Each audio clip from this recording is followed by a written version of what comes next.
Greetings and salutations, my classroom family, and happy Friday. So we had a lot going on this week, so I just want to take a moment and kind of recap before I go into my actual part of my message. So really quick, we had on Tuesday was our day of SEL, and we are practicing our attitude of gratitude. So we should be taking a moment to make sure that we know that the attitude of gratitude, that word gratitude, just means to be thankful, to show appreciation. What are you thankful for? And at this point in time in our world, I'm very thankful for everybody who is a helper. So we have nurses and doctors and police and EMT and teachers, kind of like myself, parents and people who are helping, delivering packages and cashiers at HEB and everybody who is still out there helping our world be a safer place while we're still trying to kind of just live normally. So we had our attitude of gratitude. I would love to see the letters that you wrote to the people that you're thankful for.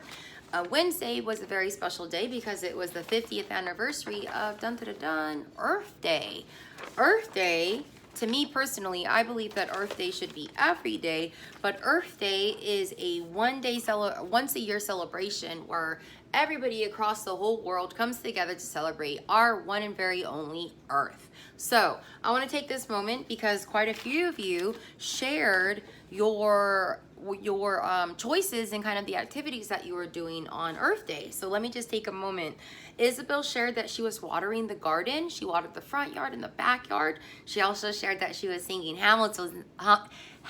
songs to Hamilton, which is a musical. So well done, Isabel. Mariah sent a picture that she wrote. She did a little writing about how her family recycles, and then she also makes sure that her family picks up trash. So air fist bump to you, Mariah. Boop. Kudos to you.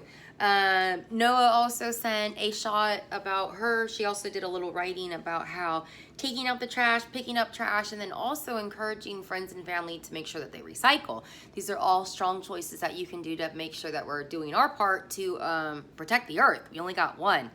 I also want to give a shout out to Mario. Mario sent a really cool, very bright and colorful little image of the 3D shapes that he was working on this couple days ago. So kudos to you, Mario. Strong choices. What else? I saw great things from Leo. I'm trying to think of who else I wrote. Let's see, Isabel, Mariah, Mario, Noah, Leo, Adrina, Samantha, you shared some really cute pictures of you. I saw you were rowing a boat, or canoe maybe. Anyhow, okay. All right, so let's go ahead and start the actual message of. No, pause. I'm going back. My brain's going all over. In honor of Earth Day, I want to start with a read aloud, and so I thought it would be super awesome. Because my personal tip or my personal passion is the garden. And so I think every day is Earth Day, and I think that it's very important to make sure that you're doing your part to protect our pollinators, feeding the bees. And so I want to start with a read aloud from a monarch butterfly's life. Also, by the way, guys, I know that Miss Calvo just sent out the Earth Day video that Miss Zubieta shared and put together. So if you have some time this morning or any time in the future, take a moment and watch that video. You'll be happy to see other teachers from Riley. So, a monarch butterfly's life. On a hot July day, a young monarch butterfly in Virginia begins a journey north.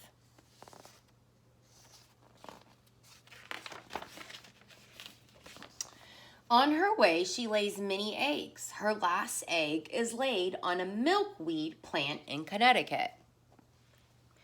3 days later,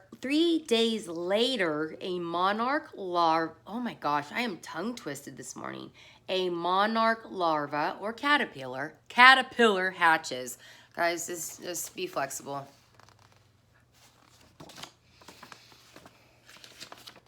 The caterpillar feeds on milkweed leaves.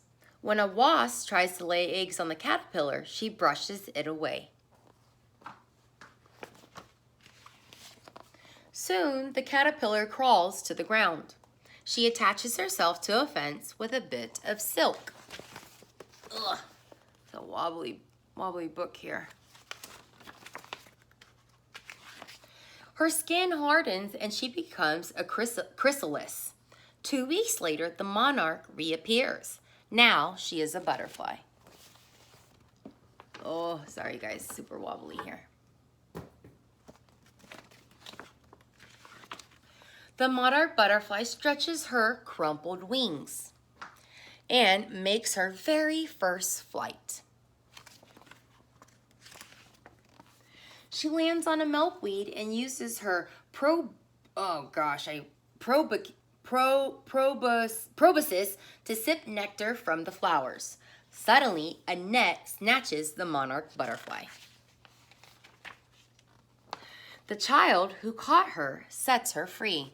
Guys, if you catch any insects, remember, we're not killing them. We're simply taking a moment to do an observation and then releasing them back into the wild where they live. Would you want anybody to catch you? No. The monarch butterfly's days are spent flying, sipping nectar, and resting in the sun. Look at that bird. Has a little nummy. Good thing it wasn't eating the butterfly.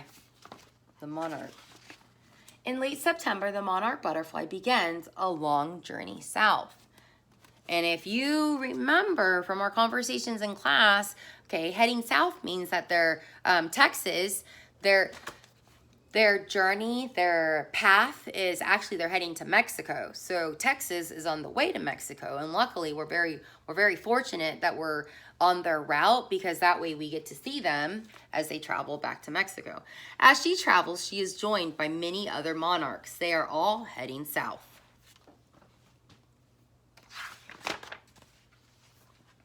By November, she has reached Texas. Told ya. A gust of wind blows her into a lake. Not good. After resting for a minute, the monarch butterfly breaks free of the water. Close one. Sorry, Mr. Fish, not today. I gotta go. I got reproduction. In early December, she reaches Mexico. She has traveled more than 2,000 miles, not by car, not by plane, but by using her amazing little body to get her there. Millions of other monarchs have made a long trip too. Sorry if it's crooked, guys. The weather is perfect. It's not too hot and it's not too cold. By the middle of March, it is very hot. The monarch butterfly flies north. All right, time to do it all over again. A male monarch finds her and dances in circles in the air. She chooses him for a mate. She's ready to have a family. She lays hundreds of eggs on her journey north. Oops, let me slow down. I forget that I need to show you pictures. Ugh.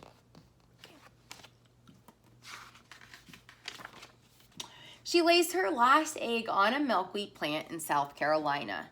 She will not live long enough to return to Connecticut. And that's it. That's her life cycle.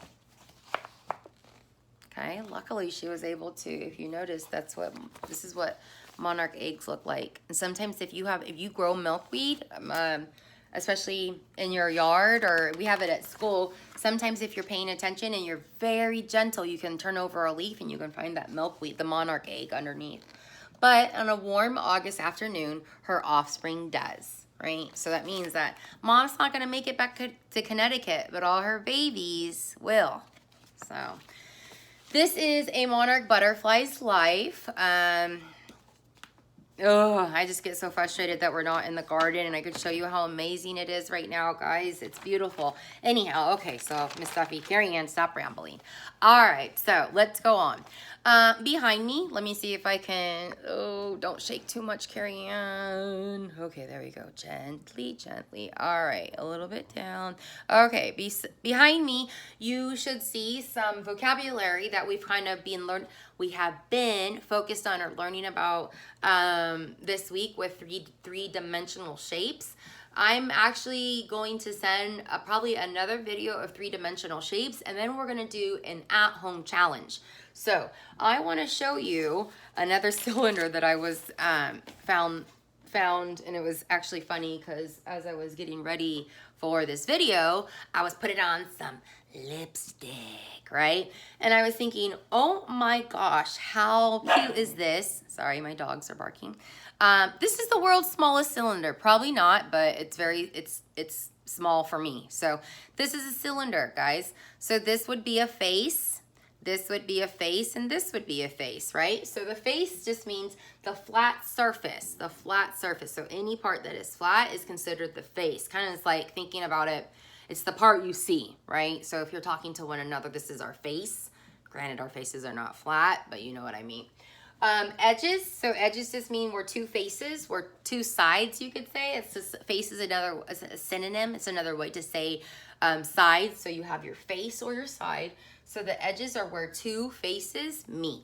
Okay, so here we go. So if this is a face, right? So this is the face, this is the flat side, this is the face. An edge is going to be where this face and this face meet, right? So that's the edge. And we know this, we know this. All right, and the vertices, we also know the vertices are the vertex. Vertex is one and the vertices is more than one.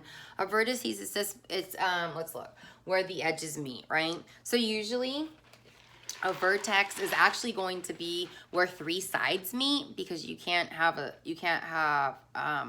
well, on a three-dimensional shape, it's where three sides meet. So one side, two side, three sides in order to make the vertex. Because without these sides, the macaroni and cheese would just be spilling out of this box, and then I would have to pick it up off the floor, and that would be weird and gross. But, okay, so, all right, let me go back and recap. We're 11 minutes. We're doing well. I'm doing well. All right, so this week we had attitude of gratitude. Cha, cha, cha, cha, cha. We're talking about who or what you are thankful for. So if you want to take a moment and draw a picture or write something, send it to me. Wednesday was our amazing Earth Day. Cha, cha, cha. We were discussing ways that you can be a great citizen, a global citizen, a world citizen, and help protect the earth. We only have one, so we need to make sure that we're doing our part to leave the earth better for our family, right? Your family one day. Oh my gosh, I'm old.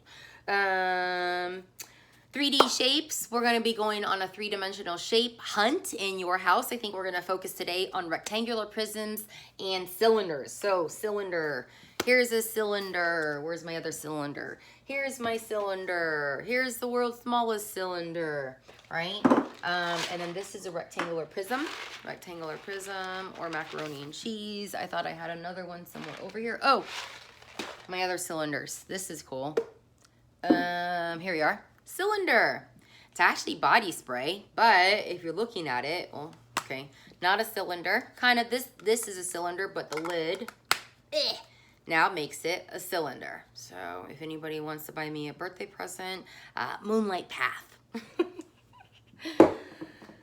Oh gosh, I cracked myself up. Okay, let's just wrap up. Let me wrap up. Here's what I want you to know. I miss you. I miss you to pieces. I miss you so much that sometimes I cry happy tears because I really, truly miss every single one of you. Please know that there is nothing I would rather have the worst day ever 100 times in a row to be back in class with you. So please know I miss you so very much. Please know that your classroom family misses being together. We all miss one another. I miss our class. So I am very thankful. My attitude of gratitude, I'm very thankful that I get to be your second grade teacher. So I'm going to go ahead and wrap up on that. It's okay to cry, especially if you're happy. My heart is very full. I'm very thankful even now that I'm still your teacher. Happy Friday, guys. Happy Friday, guys. Take care of yourself, and I will see you soon. Ta-ta for now.